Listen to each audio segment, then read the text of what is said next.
Alden Nature Update. Yan, may maswerte na pagpa-feature kay Alden. Sabi, abangan nyo kami sa Pulang Araw. Yan, abangan si Eduardo de la Cruz sa Pulang Araw. Yan, nag-host pa si Alden kagabi sa parangal ng sining. Yan, kasama niya sa picture si Miss G3 at si Miss Andy Eigelman.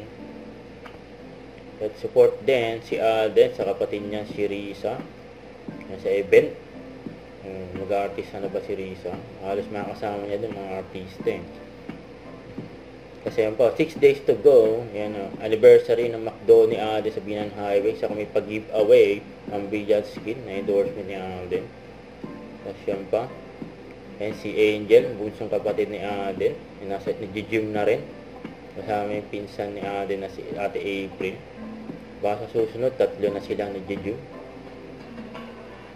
Commend everyone for looking so dapper in last night black and white format. Actually, our theme this evening is a look back to the glory days of the original film studios like LBN and Sampaguita Pictures, who were the ones responsible for all the classic black and white movies that filled the silver screen at that time. Tonight, we honor distinguished individuals and esteemed organizations whose contributions have greatly impacted the Philippine film industry for the better. They have perform after mag-host. Perform ulit. Mga performer. Kasama ni Alden. Mas natakasan yung mga reporter.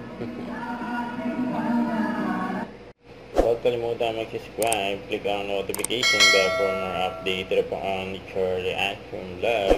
Bye guys. Thank you for watching.